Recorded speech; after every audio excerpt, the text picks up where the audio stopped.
ইরানের হরমুজ প্রণালী বন্ধের হুমকিতে জ্বালানি সরবরাহের শঙ্কা বাড়ছে দেশে। অপরিশোধিত তেল ও এলএনজির অর্ধেকে আসে সংযুক্ত আরব আমিরাত এবং কাতার থেকে। দুই দেশের জ্বালানি বাণিজ্যের একমাত্র রুট হরমুজ প্রণালী। গুরুত্বপূর্ণ এই জলপথ বন্ধ হলে জ্বালানির ঘাটতিতে পড়বে বাংলাদেশ। এ অবস্থায় দ্রুত সরকারকে জ্বালানির বিকল্প উৎস খোঁজার তাগিদ সংশ্লিষ্টদের। দর্শক, এ প্রসঙ্গে আলোচনা করতে আমাদের সঙ্গে ভার্চুয়ালি যুক্ত হয়েছেন ইন্টারন্যাশনাল বিজনেস ফোরাম ও বাংলাদেশ আইবিএফবির সাবেক সভাপতি মোহাম্মদ হুমায়ুন রশিদ। জনাব হুমায়ুন, আমরা আপনাকে স্বাগত জানাচ্ছি এ সময় বাণিজ্যে। আমরা শুরুতে একটু জানতে চাই যে অস্থির অবস্থা সৃষ্টি হয়েছে মধ্যপ্রাচ্য জুড়ে, সেটি আসলে সবশেষ কবে অস্থিরতা থেকে মুক্ত হয়ে স্থির হবে সেটি অজানা সবার, কিন্তু এই মুহূর্তে বাংলাদেশের জন্য যারা আমদানি নির্ভর দেশ আছে তাদের জন্য কি সংকেত মনে করছেন? প্রত্যেকটা দেশের আপনার প্রত্যেকটা দেশের একটা বাফার বলে একটা জিনিস থাকে। বাফার স্টক দিয়ে চায়না যেমন এই ধরনের সিচুয়েশনকে মোকাবেলা করার জন্য রেডি আছে। তাদের অল্টারনেটিভ একটা সোর্সেস আছে, যেমন রাশিয়া থেকে তারা পাইপলাইন দিয়ে গ্যাস এবং তরল তেল ইম্পোর্ট করছে।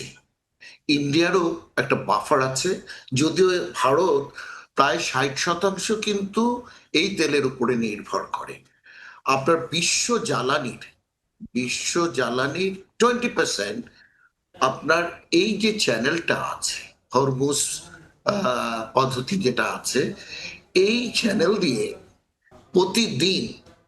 প্রতিদিন আপনার এই তেল সরবরাহ হয়। এবং ইরানের এই পাশ এবং ওমানের মাঝখানে যে ডিস্টেন্সটা আপনি যদি দেখেন তাহলে দেখতে পাবেন এই ডিস্টেন্সটা অপারেশনাল হচ্ছে 10 কিলোমিটারের মতন, যদিও আর একটু বড় চ্যানেলটা, কিন্তু অপারেশনাল হচ্ছে 10 কিলোমিটার মতন। এটা বন্ধ হয়ে যাওয়া মানে একটা হচ্ছে সারা বিশ্বে একটা জ্বালানি সরবরাহ এবং জ্বালানি নিরাপত্তাটা বিঘ্নিত হবে। ফলে বাংলাদেশও কিন্তু এর বাইরে না। বাংলাদেশ ধরেন আপনার এলএনজি ইম্পোর্ট করে কাতার থেকে, আপনার তেল ইম্পোর্ট করে এই মিডল ইস্টার্ন কান্ট্রিগুলো থেকে। এই যে 6-7টা দেশ আছে, এই 6-7টা দেশই হচ্ছে সাপ্লাই সোর্স। আপনার এরপরে আমি আপনাকে বলি আরো ছোট জ্বালানি, যেটা হচ্ছে এলপিজির মোস্টলি আসে ওমান পোর্ট থেকে কিংবা দুবাই পোর্ট থেকে। এই চ্যানেলের হরমুজ পদ্ধতির ভিতর দিয়েই তাদেরকে যেতে হলে এখানে যদি অনিরাপত্তা হয় তাহলে কস্ট অটোমেটিক্যালি বেড়ে যাবে, অনিশ্চয়তা অটোমেটিক্যালি বেড়ে যাবে। সেই প্রভাবটা আসলে কিভাবে পড়বে আমাদের অর্থনীতিতে, সার্বিক শিল্প বাণিজ্যে? এটা ভোক্তা পর্যায়ে, এটা যদি অতি দ্রুত এটা নিষ্পত্তি না হয় তাহলে ভোক্তা পর্যায়ে একটা বড় রকম এফেক্ট আসবে। দ্বিতীয়ত ম্যানুফ্যাকচারিং এর কস্ট অনেক বেড়ে যাবে। তৃতীয়ত আমাদের যে বর্তমান তেল, জ্বালানি, বিদ্যুৎ এগুলোর উপরে ইন্টারাপশন আসবে। আসাতে আমাদের কাছে মনে হয় যে আমাদের যে রপ্তানি বাণিজ্য আছে এটার উপরেও কিন্তু একটা বড় চাপ আসবে। দ্বিতীয়ত কর্মসংস্থান, যারা প্রতিনিয়ত মিডল ইস্টে কাজের জন্য যাচ্ছেন, রেমিটেন্স পাঠাচ্ছেন, তাদেরও উপর একটা অনিশ্চয়তা চলে আসবে। আপনার একটা চেইন এফেক্ট পড়বে।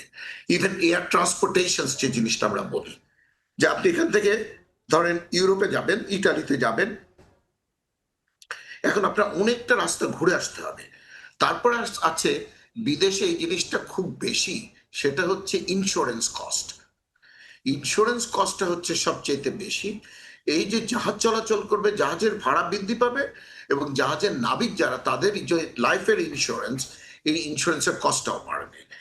এখন ইরানের উপর দিয়ে কোনো প্লেন চলবে না, ফলে একটা অনেকখানি ঘুরে যেতে হবে, ফলে পরিবহন খরচ বাড়বে, এটা ডোমেস্টিক পরিবহন খরচ বাড়বে, আপনার এইখানে কন্টেনারের খরচ বাড়বে। ফলে আমদানি এবং রপ্তানি দুটার উপরই একটা ঝুঁকিপূর্ণ অবস্থার আমি ধারণা করি যে এটা একটা ঝুঁকিপূর্ণ আমরা ইয়াতে আছি।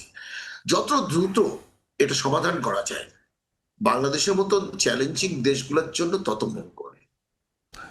যেটি বলছেন যে মাল্টি মুখী এখানে সমস্যা তৈরি হবে, সেক্ষেত্রে যদি বলি যে আমাদের শিল্প বাণিজ্যে, শিল্প খাতে তো মোটামুটি একটা জ্বালানির সংকট আছেই, পাওয়ার সংকট আছে, সেই সংকটটা এখন যেহেতু সরকার বিভিন্ন জায়গা থেকে কাতারসহ বিভিন্ন জায়গা থেকে কথা বলছেন, আলোচনা করছেন ইন্টারিম গভর্নমেন্ট, সেক্ষেত্রে আসলে এই মুহূর্তে এই সংঘাত পরিস্থিতি কতটা আসলে স্মুথ হবে কি মনে করছেন, কিংবা অন্য কোনো উপায় আছে কিনা, ভিন্ন বিকল্প কোনো সোর্স? এটা কিন্তু জ্বালানি নিশ্চয়তা, আমরা যেটা এনার্জি সিকিউরিটিস বলি, সেই জিনিসটা কিন্তু লং টার্ম প্ল্যানে আসতে হয় সবসময়। এটা শর্টকাট কোনো রাস্তা নেই। এক, এর জন্য কিন্তু আগামী 5 বছর, 10 বছর কিংবা 20 বছরে কি দাঁড়াবে, কি ধরনের জ্বালানি প্রয়োজন আছে, সেটা কিন্তু অনেক আগে থেকে প্ল্যান করতে হয়, যেটা আমাদের মিসিং লাইনে আছে। আমরা যদি আমরা জানি যে ইউক্রেন এবং রাশিয়ার ওয়ারের সময় আপনি জানেন যে আপনার তেলের দাম কিরকম বাড়া বেড়েছিল, গ্যাসের দাম কিরকম দাঁড়া বাড়া, সব জ্বালানির দামই বেড়েছে। আমরা এখন এক্সপেরিয়েন্স করছি ইরানের যুদ্ধ এবং ইসরায়েলের যুদ্ধ। আগামীতে আমরা জানি না আরেকটা যুদ্ধ কি আসবে। আমাদেরকে মাথায় রাখতে হবে যে এই ধরনের চ্যালেঞ্জ আসবেই, তাহলে আমাদেরকে ওই হিসাবে আমাদের একটা মাস্টার প্ল্যান করে এনার্জি সিকিউরিটি, এনার্জি বাফার তৈরি করতে হবে। সেটা ন্যাচারাল গ্যাস যদি লোকালি ডোমেস্টিক আমরা পাই, তাহলে একটা আমাদের এক্সপ্লোরেশনে যেতে হবে, কয়লা উৎপাদনে যেতে হবে, কয়লার উত্তোলন করতে হবে, আপনার ইন্টার রিজিওনাল কানেক্টিভিটি এবং এনার্জি সিকিউরিটিসটাকে অ্যাড্রেস করতে হবে। মিয়ানমার কাছে গ্যাস আছে, যদি আমাদের সাথে সম্পর্ক ভালো হয় আমরা মিয়ানমার থেকে ন্যাচারাল গ্যাস আনতে পারবো, ত্রিপুরা থেকে গ্যাস নিয়ে আসতে পারবো। আমরা এই জাতীয় রিজিওনাল যত বেশি রিলেশন বেটার করব, তত আমাদের এনার্জি সিকিউরিটিস অ্যাড্রেসড হবে। এই এনার্জি সিকিউরিটিসটা অ্যাড্রেস করা দরকার, কারণ এটার সাথে কিন্তু দেশের অর্থনীতি, কর্মসংস্থান এবং ভবিষ্যৎ, এর তিনটাই নির্ভরশীল। আপনি দেখেন যদি এনার্জি সিকিউরিটি না থাকে, সরবরাহ যদি বিঘ্নিত হয়, তাহলে ফ্যাক্টরি ম্যানুফ্যাকচারিং বন্ধ হয়ে যাবে, এক্সপোর্ট বিঘ্নিত হবে এবং কর্মসংস্থান, সবচেয়ে বড় যে জায়গাটা, যে কর্মসংস্থান বিঘ্নিত হবে।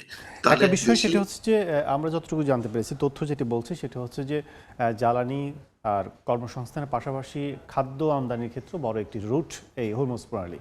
সেক্ষেত্রে ফুড সেক্টর আমাদের তো আমদানি করতেই হয়, সেক্ষেত্রে কতটুকু এটা প্রভাব পড়বে কি মনে করছেন? আমরা এই দেশগুলা, এই হরমুজ প্রণালীর পাশের দেশগুলো কেউ খাদ্য উৎপাদনের ভিতরে খুব একটা সহায়ক না, কিন্তু এই এই জায়গাটা একটা হাব, এটা একটা হাব যেখানে ধরেন আপনার পোর্ট অফ ওমান আছে, দুবাই পোর্ট আছে, এবং এই পোর্টগুলো ব্যবহার করা হয় স্টোরেজ ফ্যাসিলিটিস বা রাইট। ট্রান্সশিপমেন্টের জন্য। ফলে এই জায়গাটা কিন্তু আমাদের খাদ্যে যে নিরবিচ্ছিন্ন সরবরাহ, এই নিরবিচ্ছিন্ন সরবরাহটা বিঘ্নিত হবে। এর জন্য আমাদেরকে অল্টারনেটিভ রুট, অল্টারনেটিভ এরিয়া খুঁজতে হবে, খোঁজার দরকার। এবং আপনার এটা কিন্তু অশান্ত হিসেবে আজকে না, আজ থেকে 20 বছর আগে থেকে এই এরিয়াটা অশান্ত অবস্থায় আছে, এবং ভবিষ্যতেও যে হবে না আমরা কিভাবে করব। ফলে আমাদের অল্টারনেটিভ রুট কিন্তু আজ থেকে 20 বছর আগে থেকেই খোঁজা উচিত ছিল। সেক্ষেত্রে আমরা কতটুকু আসলে অর্জন করতে পেরেছি, কিংবা সেই রুট কিংবা মাস্টার প্ল্যান করতে পেরেছি স্টেপ বাই স্টেপ? আপনারা যারা আছেন এই স্টেক হোল্ডার হিসেবে, তারা কি মনে করেন? আমার কাছে মনে হয় আমরা যতটুকু অ্যাড্রেস করেছি তার চেয়ে অনেক বেশি হওয়া উচিত ছিল, আরো বেশি করতে পারতো, আরো বেশি অল্টারনেটিভ সোর্স করতে পারতো। তবে খাদ্যদ্রব্য আমাদের এখন যেটা খুঁজতে হবে, সেটা আমরা ইস্ট থেকে কিভাবে আনতে পারি, ওয়েস্ট থেকে অ্যাভয়েড করতে আমরা কিভাবে পারি। ইস্ট থেকে যদি নিয়ে আসতে পারি, তাহলে আমাদেরকে ওয়েস্টের দিক থেকে আনাটা এখন অনেক বেশি খরচ পড়বে। আপনার সুয়েজ ক্যানেল বলেন, আপনি এদিকে এই এই মেডিটেরিয়ান সি বেল্টটা, পুরো জায়গাটাই একটা অস্থিরতায় আছে। ফলে আমাদের খাদ্য সরবরাহ বিশেষ করে যদি আমরা অ্যাড্রেস করতে চাই, তাহলে আমাদেরকে এই এই পূর্ব দিক থেকে আমরা যদি সরবরাহটা নিশ্চয়তা করতে পারি, তাহলে আমাদের কাছে মনে হয় যে রিস্ক ম্যানেজমেন্টটা কিছুটা হলেও করা যাবে। কিন্তু সবচেয়ে বড় আগে আমাদেরকে খাদ্যদ্রব্য এবং খাদ্য রিলেটেড অন্যান্য প্রোডাক্ট গুলার একটা বাফার তৈরি করে রাখতে হবে সব সময়। বাংলাদেশের মতো দেশে একটা নিশ্চয়তা এবং স্টোরেজ ফ্যাসিলিটিস যদি আমরা ডেভেলপ করতে পারি যে কোনো জিনিসের, যে আপৎকালীন আপনি সোজা মোটা দাগে আমি যদি বলি, আপনি দেখেন যে আমাদের আমাদের সংসারে আমরা আমরা, আলোচনার শেষের দিকে একটু হ্যাঁ, আমরা যদি আমাদের সংসারেও যদি আপৎকালীন কিছু খাদ্যদ্রব্য রাখি আপৎকালীন বলে, দেশ কেন পারবে না? দেশ যাতে আপৎকালীন এই ধরনের সমস্যা সমাধানের জন্য আগের থেকেই কিছুটা মেন্টাল প্রিপারেশন থাকে, এবং ভবিষ্যতেও এই ধরনের প্রবলেম বড় হবে, আরো বৃহৎ আকারে আসতে পারে। ফলে আমাদেরকে এখনই এটা প্ল্যান করা দরকার। জনাব যাতে রশিদ, আমরা আলোচনা শেষ ভবিষ্যৎ- পর্যায়ে অনেক অনেক ধন্যবাদ আমাদের সাথে যুক্ত হওয়ার জন্য। ধন্যবাদ। আলোচনা করছিলাম হরমুজ প্রণালীর মাধ্যমে যে ব্যবসা বাণিজ্যের রুট এবং সেটি ইসরায়েল এবং ইরান যুদ্ধের প্রভাব, সব মিলে আমাদের সাথে আলোচনায় যুক্ত ছিলেন আইভিএফবির সাবেক সভাপতি জনাব হুমায়ুন রশিদ।